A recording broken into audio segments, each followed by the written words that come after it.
تو پھر تو حکومت جو ہے وہ سختی سے نمٹے گی. اگر پرامن احتجاج ہوتا ہے سر جی، اور ایک گرینڈ الائنس بنتی ہے. خرم دستگیر صاحب، ایک تو معذرت سے اس دفعہ ذرا جو چیزیں ذرا مختلف اس طرح ہیں کہ وکلا برادری بھی جو ہے وہ بھی حکومت کے خلاف آ رہی ہے، 26ویں آئینی ترمیم کے خلاف آ رہی ہے.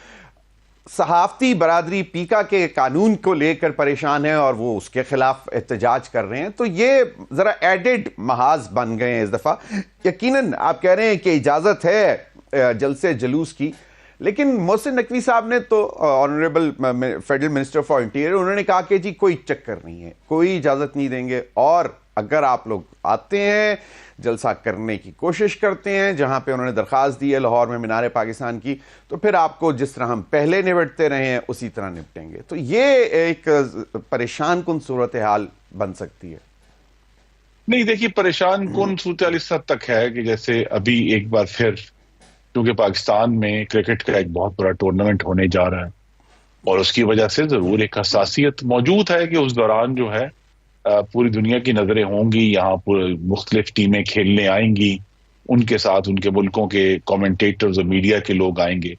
تو اگر انہیں پاکستان کی سڑکوں پر ہیجان نظر آتا ہے یا تشدد نظر آتا ہے تو یہ کسی بھی طرح پاکستان کے لیے اچھا نہیں ہے. تو یہ بات تو اپوزیشن نے بھی سوچنی ہے. جہاں تک وکلاء اور میڈیا کا تعلق ہے، ان کے تمام نمائندوں سے ہم پہلے بھی بات کرنے کے لیے تیار تھے، ہم اب بھی تیار ہیں. لیکن یہ نہیں ہو سکتا، اور میں بڑی وضاحت سے کہنا چاہتا ہوں کہ پاکستان کے آئین میں جو واضح طور پر اتھارٹی صدر پاکستان کو دی گئی ہے، اگر وہ اس اتھارٹی کا استعمال کرتے ہیں تو اس کے اوپر احتجاج کی وجہ جو ہے وہ پھر ہمیں ان سے بات کرنی ہوگی کہ جی آپ کے خیال میں کیا ہونا چاہیے، کہ کیا صرف جو ہیں وہ اسلام آباد کے رہنے والے یا پریکٹس کرنے والے ہی اس ہائی کورٹ کے جج بن سکتے ہیں، کہ یا یہ کیا باقی چاروں صوبوں کا کورٹ یہ نہیں ہے؟ یہ سوال اٹھے گا.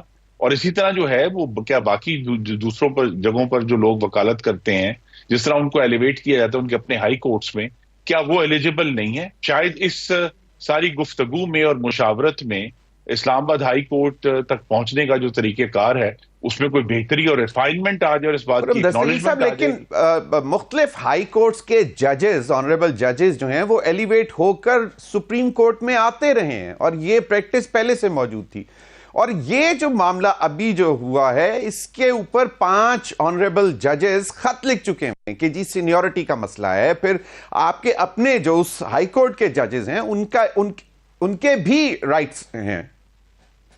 میں بڑے ادب سے عرض کروں گا جی، مجھے بہت احترام ہے، لیکن یہ جو خط بازی ہے اس کے ذریعے ریاست نہیں چلتی.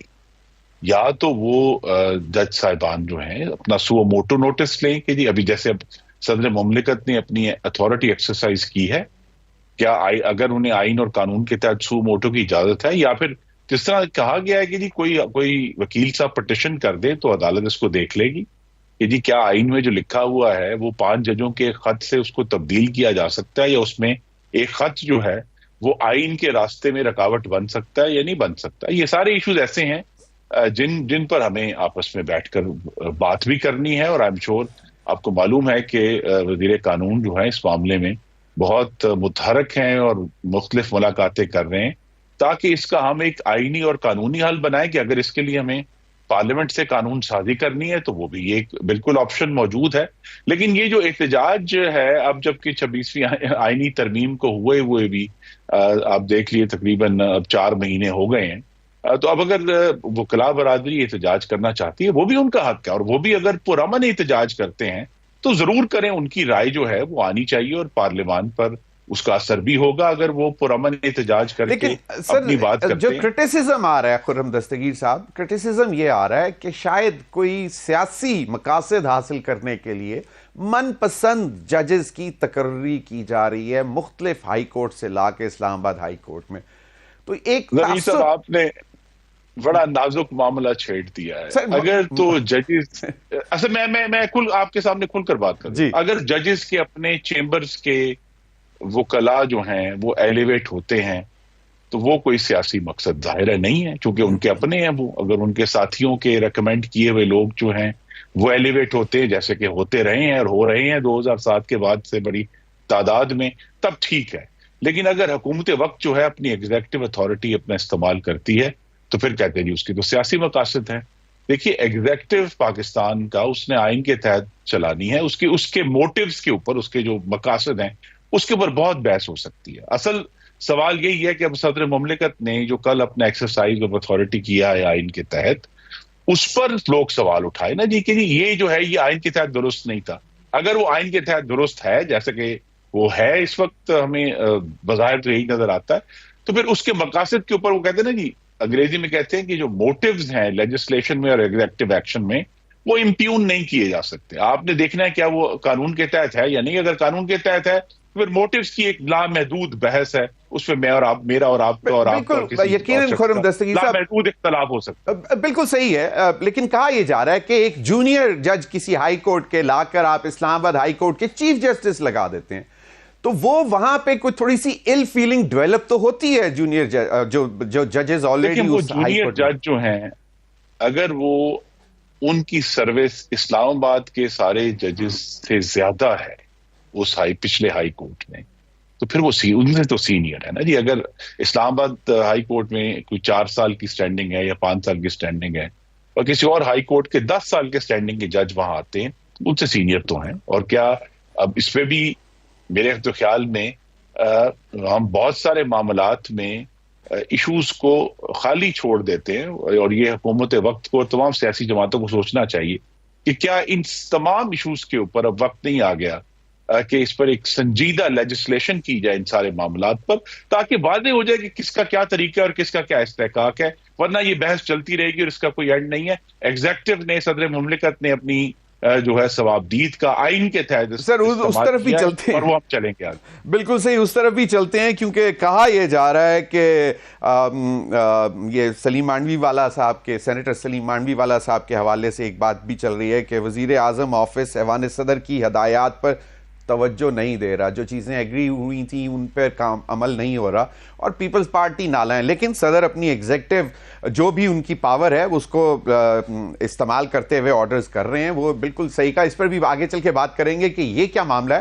اب ذرا سر معاملات جو پی ٹی آئی کے ساتھ مذاکرات کے حوالے سے تھا, وہ کہتے ہیں کہ جی وزیر اعظم نے دوبارہ آفر کی کہ جی چلیں اگر پارلیمانی کمیٹی ایک بنا دیتے ہیں جو کہ تمام چیزوں کو پروب کرے, 2014 کے دھرنے, 2018 کے انتخابات, 2024 میں ہونے والے معاملات, 9 مئی, 26 نومبر, سب کو وہ بھی ٹوٹل ریجیکٹ کر دیا. پھر عرفان صدیقی صاحب سینیٹر کہتے ہیں کہ جی ہم نے تو ان کو کب کہا تھا کہ ہم جوڈیشل کمیشن نہیں بنا رہے, ہم نے تو 28 تاریخ کو جو میٹنگ شیڈیول تھی اس میں ان کے سامنے معاملات رکھنے تھے.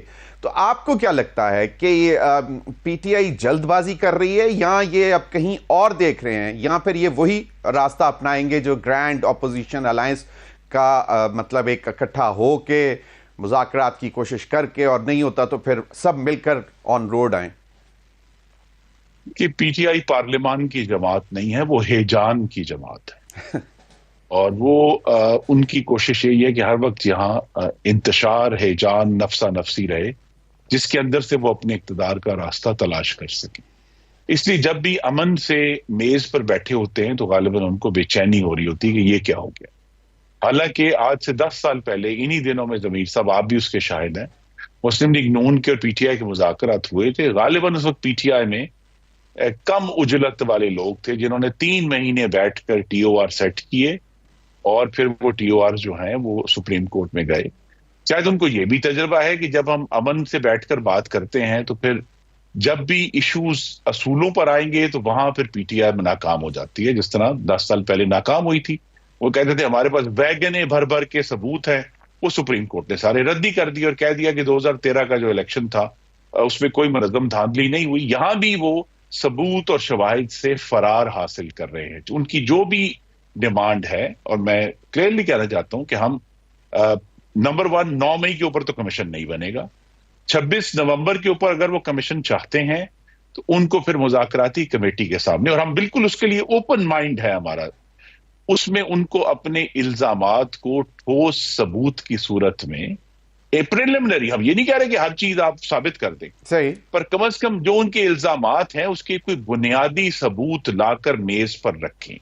ان کی کوشش یہ ہے کہ ہم صرف میڈیا کے ذریعے ایک دھند پھیلا دیں شک کی، اور کہ جی خون بہ گیا اور یہ ہو گیا، اور اصل ہم بات نہ کریں، اور جب کمیشن بن جائے اس کے اندر بھی ایک دھندی پھیلی رہے گی. لہٰذا ہم بالکل تیار ہیں، پرووائڈیڈ اگر ان کے پاس کوئی پریلیمنری ہے، میں کہہ رہا ابتدائی شواہد تو کم از کم میز پر لا کر رکھے نا، جس کو پھر ہم اس ٹی او آر کی شکل دے سکیں جو پھر بعد میں جوڈیشل کمیشن کے پاس جا سکے. اسی طرح صرف الزامات کی دھند کے اوپر تو کمیشن نہیں بنے. نہیں، لیکن اگر بنا بھی دیتے سر کمیشن تو اس میں کیا فرق پڑ جاتا؟ کوئی اتنا کوئی مسئلہ تو نہیں ہے، آن گوئنگ کیسز کے اوپر بھی کمیشن بنتے ہیں. آپ کو کیا لگتا ہے کہ حکومت نے کمیشن نہ بنا کر غلطی کی یا ٹھیک کیا؟ جی، حکومت نے ابھی تک غلطی نہیں کی. حکومت کے سامنے مثلا دیکھیں نا، میں اگر آپ کے سامنے کھل کر رکھ دیتا ہوں، جتنے بھی ان کے الزامات ہیں ہمیں یہ بتا دیں کہ کتنے کارکنوں کی شہادت کی انویسٹیگیشن کرنی ہے کمیشن. ابھی تک وہ نمبر ہمارے سامنے نہیں ہے. کبھی 3، کبھی 11، کبھی 211، کبھی 511، ہمیں نہیں معلوم.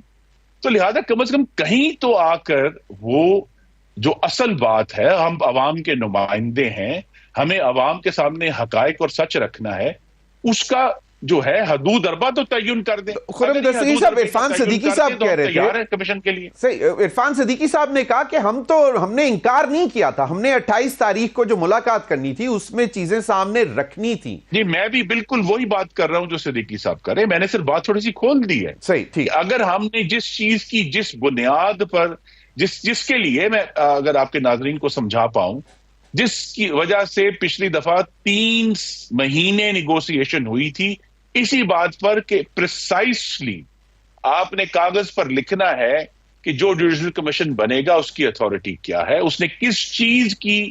یہ دیکھیں، ہم نے اس جوڈیشل کمیشن نے میڈیا کی خبروں کی یا یوٹیوبرز کی یوٹیوبنگ کی ہم نے انویسٹیگیشن نہیں کرنی. ہم نے ان کا الزام بڑا سنجیدہ ہے اور لہذا اس کو سنجیدگی سے لینا چاہتے ہیں. لیکن اگر وہ اس کو صرف دھن تک رکھنا چاہتے ہیں یا صرف جو ہے وہ حکومت کی کن پٹی پر پستول رکھ کر مذاکرات کرنا چاہتے ہیں، تو یہ نہ ہی سیاسی طریقہ ہے، نہ ہی جمہوری طریقہ ہے. سر، لیکن اب یہاں پہ معاملہ کچھ ایسا ہے کہ اگر تحریک انصاف 8 فروری کے روز ایک پرامن جلسہ کرنا چاہتی ہے، چلیں اگر آپ سمجھتے ہیں کہ جی جہاں پہ وہ چیمپئنز ٹرافی کے معاملات ہیں وہاں پہ کہیں اور، تو وہاں پہ بھی محسن نقوی صاحب، اور آج ہی میں دیکھ رہا تھا وہ جنید اکبر صاحب جو ہیں، جو صدر بنے ہیں کے پی کے، پی ٹی آئی کے، اور پبلک اکاؤنٹس کمیٹی کے چیئرمین بنے، انہوں نے کہا کہ اس دفعہ ہمیں ڈرائیں نہ، اب ہم جو ہیں بالکل پوری تیاری سے، اور اب ہم کسی سے کوئی بات نہیں کریں گے اور ہم سیدھے آئیں گے، چڑھیں گے، چڑھائی کریں گے اسلام آباد پر. دیکھیے نا جی، پھر ایشوز تو اٹھیں گے کہ اگر ایک صوبہ جو ہے وہ، اگر جنید صاحب نے کچھ پہلے سے احتیاط کی ہے، لیکن اگر ایک صوبہ اپنے وسائل استعمال کرتے ہوئے، سرکاری وسائل استعمال نہیں، وہ انہوں نے وہ اس دفعہ سر معذرت سے خرم دستگیر صاحب، جنید اکبر صاحب نے کہہ دیا ہے کہ اس دفعہ ہم کے پی کی سرکار سے اس لیے میں نے انہوں نے احتیاط کی ہے اس دفعہ.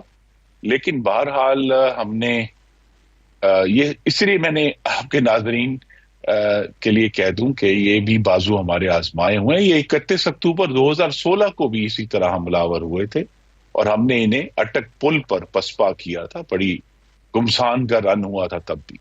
تو لہذا یہ بار بار آتے ہیں اور انتشار میں اپنے اقتدار کا راستہ بناتے ہیں.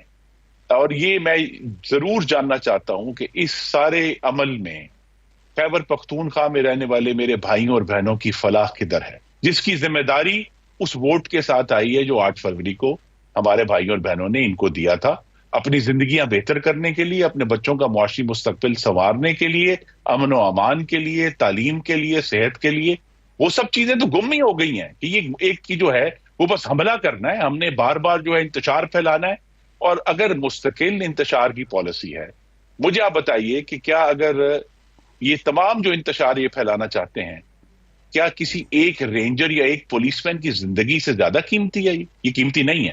پچھلی دفعہ 5 رینجر اور 1 پولیس مین جو شہادت ہے اس کے یہ ذمہ دار ہے. اس کے اوپر سر ویسے مکسڈ سٹیٹمنٹس آ رہی ہیں کہ وہ غلطی شاید ان کی اپنی تھی. جی وہ تو کبھی نہیں مانیں گے نا جی. دیکھیے جو سیاسی جماعت اس طرح انتشار پھیلا رہی ہے وہ تو 9 مئی سے پھر چکے کہ جی ہم نے ریڈیو پاکستان پشاور کو آگ نہیں لگائی, ہم نے مویشی منڈی پشاور کو آگ نہیں لگائی, ہم نے جنا ہاؤس کو آگ نہیں لگائی, یہ تو فالس فلیگ آپریشن تھا, یہ تو انہوں نے خود کروایا, ہم نے جو ہے شہیدوں کی یادگاروں. تو لہذا وہ تو یہ جو گفتگو ہے سیاسی الزامات اور سیاسی جواب یہ جاری رہے گا.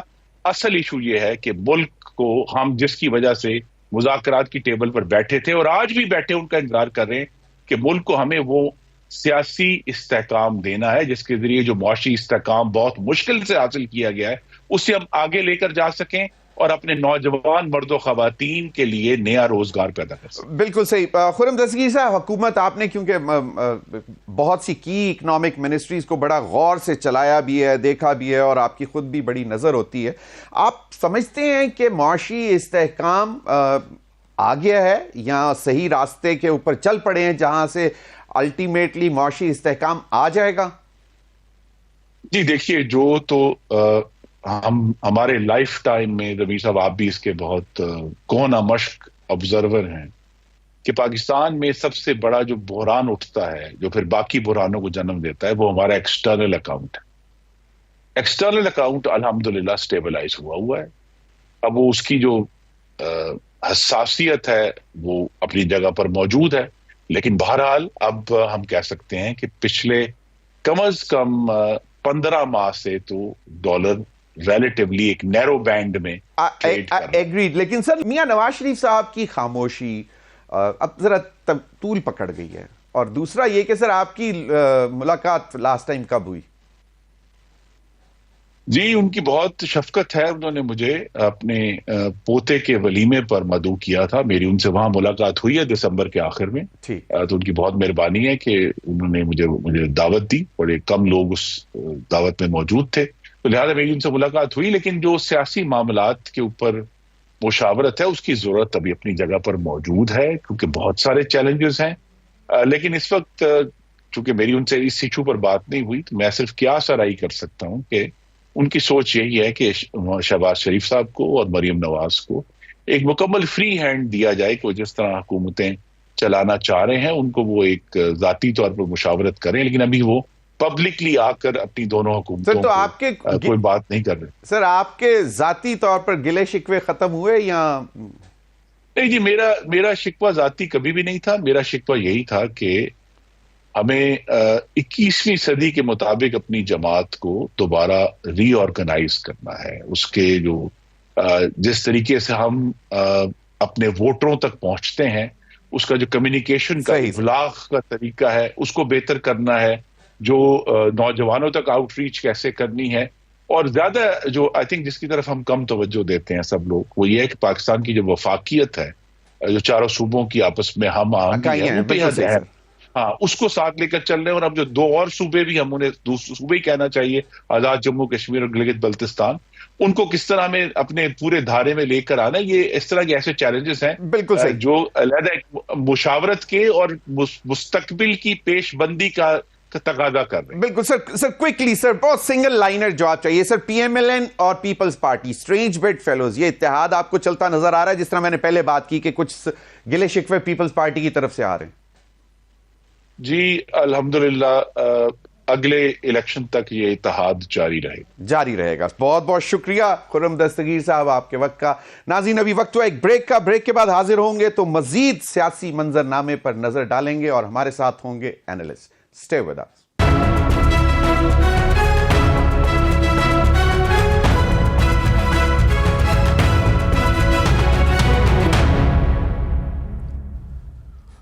Welcome back. ناظرین ہمیں جوائن کیا ہے مرتضیٰ سولنگی صاحب نے, سینئر جرنلسٹ, اینالسٹ اور سابق care taker information minister, federal minister. بہت بہت شکریہ سولنگی صاحب آپ کے وقت کا. ہمارے ساتھ موجود ہیں مظہر عباس صاحب, کسی تعارف کے محتاج نہیں, سینئر جرنلسٹ, اینالسٹ اور کالمسٹ. بہت بہت شکریہ مظہر بھائی آپ کا بھی. میں مرتضیٰ سولنگی صاحب سے آغاز کروں گا. مرتضیٰ بھائی مجھے یہ بتائیں کہ یہ کچھ زیادہ ضرورت سے زیادہ محاذ نہیں کھول لیے حکومت نے؟ مطلب ججز بھی, جرنلسٹ بھی, لائرز بھی اور اپوزیشن تو ہے ہی ہے، وہ اب گرینڈ الائنس اپوزیشن بنانے جا رہی ہے؟ اس کا جواب تو حکومت خود دے سکتی ہے کہ یہ واقعی ان کے لیے محاذ ہیں یا نہیں ہیں۔ صحافیوں کا جو معاملہ ہے وہ سیاسی نہیں ہے، اور جو صحافتی تنظیمیں جو بھی ان کے مطالبات ہیں اس کا کسی ایک جماعت سے، کسی حکومت کے آنے سے یا جانے سے کوئی تعلق نہیں ہے۔ جو شکایات ہیں وہ تقریباً ہر حکومت سے رہی ہیں، پچھلی حکومت سے بھی، اس سے پچھلی حکومت سے بھی۔ اصل جو چیلنج ہے حکومت کا وہ میرے خیال میں یہ ہے کہ جو نسبتاً جو ایک معاشی استحکام ہے اس کو معاشی ترقی کی طرف لے جائیں، تاکہ جو ہے وہ مہنگائی بھی کم ہو، لوگوں کی جو آمدنی ہے وہ بھی بڑھے۔ اگر وہ اس معاملے کو بہتر طریقے سے حل کر سکتے ہیں تو میرا خیال نہیں ہے کہ پی ٹی آئی کی جو طاقت رہ گئی ہے وہ اتنی ہے کہ اس حکومت کو عدم استحکام کا شکار کر سکے۔ جو وکلاء صاحبان ہیں اس کے حوالے سے بھی مجھے کوئی اتنی بہت زیادہ پریشانی نہیں ہے۔ البتہ صحافتی تنظیموں نے جو نکات اٹھائے ہیں، میں توقع ہی کر سکتا ہوں کہ جو اب یہ بات چل رہی ہے کہ شاید اس میں اس ایکٹ میں ترمیم کر کے جو شکایات ہیں صحافیوں کی اس کو دور کیا جائے، دور کیا جا سکے۔ صحیح، بالکل صحیح۔ مظہر عباس بھائی، مجھے آپ بتائیں کہ آپ کو کیا لگتا ہے کہ یہ ججز کا معاملہ لے کر کہ آپ نے ایک باقاعدہ اسلام آباد ہائی کورٹ کے سینئر ججز خط لکھتے ہیں کہ یہ شاید مطلب غلط طریقہ کار استعمال کیا جا رہا ہے کہ آپ مختلف ہائی کورٹ سے اٹھا کر ججز اسلام آباد ہائی کورٹ میں لے کے آئیں اور پھر چیف جسٹس بھی انہی میں سے کسی ایک کو بنائیں۔ ایک تو یہ بھی محاذ ہے، پھر وکلا بھی اس کے خلاف آ رہے ہیں، 26ویں آئینی ترمیم کے خلاف اسلام آباد میں کی طرف لانگ مارچ کرنے جا رہے ہیں وکلا 10 فروری کو، اور صحافیوں کا معاملہ آپ کے سامنے ہے، اپوزیشن کا معاملہ آپ کے سامنے ہے۔ تو آپ کو کیا لگتا ہے کہ کوئی پریشانی نہیں ہونی چاہیے حکومت کو؟ شکریہ رویش۔ دیکھو، مجھے تو سب سے زیادہ یہ جو ججز والا معاملہ ہے یہ کافی بگڑتا ہوا نظر آ رہا ہے، اور یہ بہت زیادہ پولرائزیشن نظر آ رہی ہے۔ ایسا نہیں کہ جوڈیشری میں کبھی یہ رہا نہیں ہو، لیکن اس وقت جو صورتحال نظر آتی ہے وہ بڑی واضح تقسیم بھی نظر آتی ہے، اور ایک بہت ہی خطرناک سا رجحان نظر آ رہا ہے۔ جس انداز میں ججز کو لایا جا رہا ہے، جس انداز میں لگایا جا رہا ہے، اس کے کانسیکوینسز آگے جا کے اور زیادہ ہوں گے۔ ظاہر ہے یہ کوئی بھی حکومت ہمیشہ کے لیے تو نہیں رہتی، تو اب یہ حکومت جب اپوزیشن میں جائے گی تو اگلی حکومت آئے گی تو وہ اپنے ججز لے آئے گی، اور اس طرح ہماری جوڈیشری جو ہے وہ پہلے ہی اس کا امیج بہت خراب تھا اور اب تقریباً ٹارنش ہو جائے گا۔ تو اب یہ اس میں جو ایک صورتحال آگے جا کے نکلتی ہے وہ میرے لیے کافی تشویش کا باعث ہے، اور مجھے بالکل وہ 98 والی سچویشن یاد آ رہی ہے کہ 98 میں باقاعدہ 2 سپریم کورٹ لگا کرتی تھی ایک زمانے میں۔ ایک سجاد علی شاہ کی سپریم کورٹ لگتی تھی، دوسری غالباً اجمل میاں کی تھی، اگر میں غلط نہیں کہہ رہا، نام لے رہا، تو 2 واضح نظر آتی۔ تو اس وقت بھی صورتحال، پہلے اسلام آباد ہائی کورٹ کے 6 ججز نے خط لکھا جس میں انہوں نے کہا کہ جس طرح کی ان سرویلنس وغیرہ ہو رہی ہے اس وقت کے چیف جسٹس نے بھی نوٹس نہیں لیا، اور بعد میں والوں نے بھی نہیں لیا نوٹس اس کا۔ اب یہ ایک مزید لکھا ہے، تو ایک ججز والا جو معاملہ ہے وہ مجھے کافی سنجیدہ نظر آ رہا ہے۔ جہاں تک میڈیا کا تعلق ہے، پیکا کا تعلق ہے، مرتضیٰ نے بھی یہی بات کی۔ میرا خیال ہے گورنمنٹ نے بہت ہی ہیسٹ انداز میں، اور یہ بہت خطرناک پیکا ترمیم ہے جو 2025 میں اور لائی گئی ہیں، اور اس میں تو اب یہ کہا جا رہا ہے کہ جی اب تو یہ ایکٹ بن گیا، تو اگر ایکٹ تو اگر بن جائے تو اس کا مطلب ہے اس کو ایکسیپٹ کر لیا جائے۔ کہنے کا معنی اگر ان کے حکومت کے یہ ہیں، اب اس میں آپ کیا ترمیم لائیں گے جتنا پورا ایکٹ ہی انڈر کوسچن ہے؟ بالکل۔ کیوں آپ نے جب یہ چیزیں طے ہوئی تھیں تو اس کے مطابق نہیں ہوا؟ گورنمنٹ کو اگر کہیں اور سے کوئی ہدایات ہیں اور پریشرز ہیں تو وہ الگ بات ہے۔ میرے خیال میں گورنمنٹ کے لیے پریشانی بن سکتی ہے. پریشانی اس لیے بنتی ہے کہ ججز والا معاملہ ہو، جرنلسٹوں والا معاملہ ہو، یا اگر سیاسی معاملات خراب ہوتے ہیں تو گورنمنٹ کے لیے تو، اور وہ بات بالکل ٹھیک ہے کہ یہ غیر ضروری طور پہ بہت سے محاذ کھول لیے گورنمنٹ نے اس میں، اور ضروری طور پہ آگے جا کے جو جس طرح کی ہمارے یہاں بیان بازی ہوتی ہے اس سے اور معاملات کشیدہ ہوتے ہیں. صحیح. تو گورنمنٹ جب اگر وہ دیکھیں نا، بلوچستان والی سچویشن دیکھ لیں، وہ کتنی تشویشناک ہے سچویشن بلوچستان کی. بالکل. یہ ساری چیزیں ایسی ہیں جو گورنمنٹ کو بجا طور پہ پریشان ہونے کی ضرورت ہے، اس معاملے کو سنجیدہ لینے کی ضرورت ہے، اور مزید محاذ کھولنے سے بہتر ہے کہ جو محاذ کھلے ہوئے ہیں ان کو بند کیا جائے. اور سب سے بڑا چیلنج ہے خارجیوں کے ساتھ جو معاملات، مطلب جس طرح کی دہشت گردی میں دوبارہ ایک دفعہ تیزی آ رہی ہے. بالکل سوال مرزا سولنگی صاحب، مجھے یہ بتائیں کہ یہ مطلب فرنٹ ڈور تو بند ہو گیا تحریک انصاف نے، آپ کو کیا لگتا ہے کہ کوئی بیک ڈور چینل تھا جس کی وجہ سے فرنٹ ڈور بند کیا؟ اور ایڈمنٹ ہیں، مطلب کہہ رہے ہیں کہ کم وقت میں ہم نے اب حکومت کے ساتھ مذاکرات نہیں کرنی.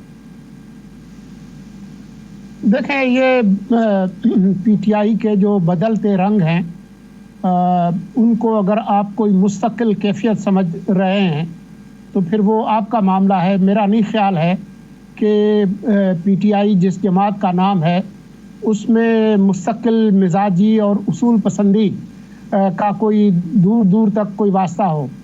ویسے جو باقی جماعت ہیں وہ تو ویسے بھی کہتی ہیں کہ ہم عملیت پسند ہیں اور آگے جانا پیچھے جانا یہ وہ چلتے رہتے ہیں. لیکن یہ بات کہ جی وہ یہ کوئی مستقل بات ہے کہ جی ہم حکومت سے بات نہیں کریں گے، میں نہیں سمجھتا. یہ حالات اور واقعات کی بات ہے. ابھی وہ تیاری کر رہے ہیں 8 فروری کی اور میری اطلاع کے مطابق 19 فروری کی بھی. لیکن اس وقت جو پی ٹی آئی کی صورتحال ہے وہ بہت زیادہ اچھی نہیں ہے. آج جب ہم یہ بات کر رہے ہیں، آج ہی ان کا ایک مشاورتی اجلاس پشاور میں ہوا جس میں میری اطلاع کے مطابق نہ وزیر اعلیٰ شریک ہوئے نہ ان کے وزیر وزراء شریک ہوئے. تو جو پچھلی جو روایت تھیں کہ جی سرکاری لاؤ لشکر کے ساتھ آپ جو ہے وہ اسلام آباد فتح کریں گے، اب شاید یہ سہولت بھی ان کے پاس نہیں رہے گی. جو پارٹی کے اندر جو جھگڑے فساد ہیں، جنید اکبر صاحب نے خود کہہ دیا نا سر کہ اب ہم تکیہ نہیں کر رہے کے پی سرکار کے اوپر، نہ ان سے ایک پیسہ بھی نہیں لیں گے، اور اب ہم بالکل نظریاتی بن کر آئیں گے، اور پھر اب ہم کسی سے پوچھیں گے بھی نہیں، بات بھی نہیں کریں گے، اور سیدھے ہی چلتے آئیں گے اسلام آباد کی طرف. یہ آج جنید اکبر صاحب نے بولا. یہ آپ کو چند دنوں کی بات ہے کہ یہ نظریاتی ہیں، نظر آتی ہیں، کیا ہیں وہ سمجھ آ جائے گی. لیکن آپ کو بھی پتہ ہے، مجھے بھی پتہ ہے کہ جو خیبر پختونخوا میں اگر ان کی حکومت نہ ہوتی اور اس کے جو لاؤ لشکر اور جو گاڑیاں اور جو بلڈوزر اور جی کرین اور فلاح اور یہ نہ ہوتے تو یہ کس حد تک یہاں پر ان کی جو آمد ہے مؤثر ہو سکتی تھی، وہ آپ کو پتہ چل جائے گا. اور یہ ایسے وقت میں جب کہ پارٹی کے اندر پھڈا ہے، خاص طور پر خیبر پختونخوا میں جو گروپ بندی ہے. آج ہی کی آپ کو بات پتہ چلی ہوگی کہ ان کے جو مد مقابل ہیں گنڈاپور صاحب کے عاطف خان، وہ پیٹھ پیچھے کوئی ملاقات کر رہے تھے اون چودھری کے ساتھ، وہ ایک نیا اسکینڈل جو ہے وہ کھڑا ہو گیا ہے. تو ایسی صورتحال میں وقاص شیخ صاحب جو ہے وہ ناخوش ہیں کہ جی آپ نے مجھے جو ہے وہ پبلک اکاؤنٹس کمیٹی کا چیئرمین نہیں بنایا. تو وہاں پر کافی مسائل ہیں، یہ اتنا آسان نہیں ہوگا. یہ بیان دینا اور بات ہے، لیکن مجھے نہیں لگتا کہ جو حالات ہیں پی آئی کے وہ کوئی اتنے شاندار ہیں. بالکل صحیح. ایک چھوٹی سی بریک لوں گا، اس کے بعد آئیں گے اور مزید اس منظر نامے پہ نظر ڈالیں گے کہ کیا حکومت کے پاس اب آپشنز کیا ہیں، کیا واقعی طاقت سے روکا جائے گا، کیونکہ پی ٹی آئی تو تیار ہے اور شیخ وقاص اکرم صاحب کہتے ہیں کہ 8 فروری کو نیا کیا ہوگا، ایک پرامن احتجاج ہوگا. بریک کے بعد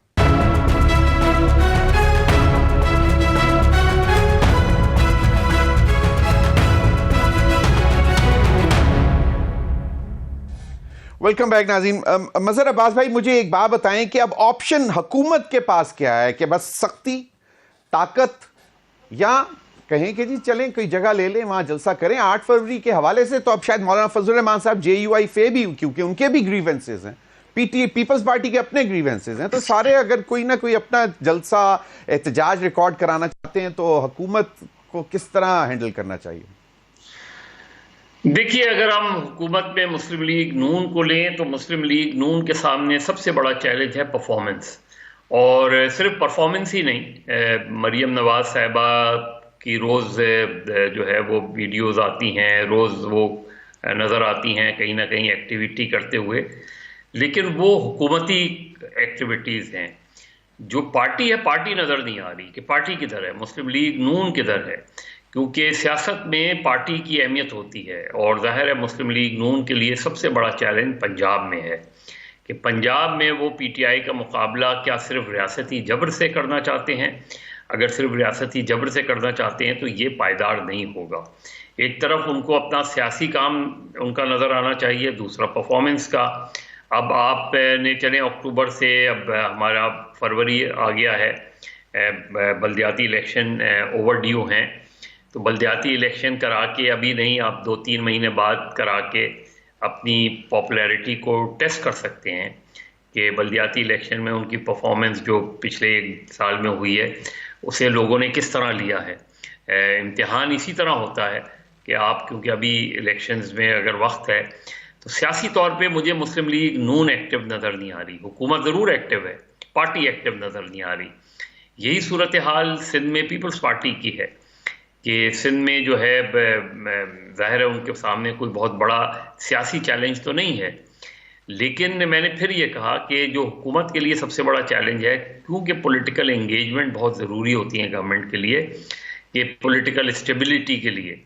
کیونکہ اگر فرض کریں ان کی تعداد جتنی بھی ہے اور آپ جتنی بھی سختی کر لیں وہ کر لیں، لیکن اگر پولیٹیکل انسرٹنٹی رہتی ہے تو اس سے حکومت کی کارکردگی اس لیے متاثر ہوتی ہے کہ انویسٹر خوفزدہ ہو جاتا ہے. دوسرے یہ کہ بہت سنجیدگی سے، اب ظاہر ہے ابھی آپ دیکھیں کرکٹ کے میدان میں ایک بڑی ٹورنامنٹ ہو رہا ہے، اس دوران آپ کو امن و امان صورتحال آپ کے لیے ایک بڑا چیلنج ہوگی. جس طرح میں نے پہلے کہا کہ بلوچستان کی صورتحال کافی تشویشناک ہے، تو حکومت کے لیے چیلنجز بہت ہیں. مجھے پارٹی کے لیول پر جب مسلم لیگ نون کوئی جلسے جلوس شروع کرے گی تو نظر آئے گا کہ پولیٹیکلی وہ کہاں کھڑے ہیں. اور اگر انہوں نے، جیسے ابھی نظر آ رہا ہے کہ اگر انہوں نے مینار پاکستان کی اجازت نہیں دی PTI کو، تو PTI کا کاؤنٹر جو ہے وہ کیا ہوگا. اور اس طریقے سے PTI کے لیے بھی بہت بڑے چیلنجز ہیں. PTI کے لیے سب سے بڑا چیلنج ان کی تنظیم ہے. PTI کے لیے سب سے بڑا چیلنج یہ ہے کہ انہوں نے آلریڈی 26 نومبر کے بعد جس پچ پر وہ لے گئے تھے، اس کے بعد دوبارہ ایک نئی تحریک. ہاں، صرف ایک چیلنج گورنمنٹ کے لیے اور بڑا ہو سکتا ہے، اور وہ یہ ہے کہ اگر گرینڈ اپوزیشن الائنس بن جاتا ہے، اگر JUI اس الائنس کا حصہ ہو جاتی ہے تو حکومت کے لیے زیادہ پریشانی کا باعث بن سکتے ہیں. بالکل صحیح. مرزا سولنگی بھائی، یہ جو گرینڈ اپوزیشن کی بات ہو رہی ہے، آپ کو کیا لگتا ہے کہ یہ PTI بیسیکلی، کیونکہ وہ چاہتے ہیں کہ جو اسٹریٹ پاور ہے ان کی وہ بڑھے، اور اسی لیے وہ چاہتے ہیں کہ JUIF ان کے ساتھ ہو اور وکلا بھی ساتھ ہوں، دیگر اپوزیشن کی جماعتیں بھی ہوں، جہاں پہ وہ کہتے ہیں کہ شروعات ہوگی ایک نیشنل ایجنڈے سے کہ وہ ہم حکومت کے پاس لے کے جائیں گے.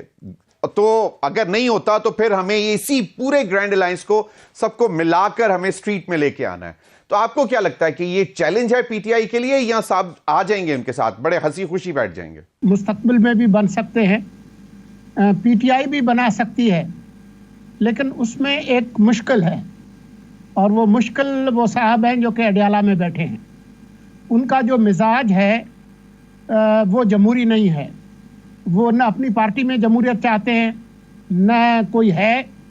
ویسے تو اور جگہ بھی ہے، وہی مسائل ہیں، لیکن کیونکہ یہاں پر صاحب جو ہے وہ اپنے آپ کو عقل کل سمجھتے ہیں، تو اس وجہ سے ان کا جو مزاج ہے وہ اتحادوں والا ہے نہیں. مظہر آپ کو بتائیں گے اتحادوں کی تاریخ جو ہے وہ 60 کے عشرے سے لے کے ایون مارشل لا کے زمانے میں بیگم نصرت بھٹو نے کس طریقے سے اصغر خان اور اس طرح کے لوگوں کے ساتھ اتحاد کیا.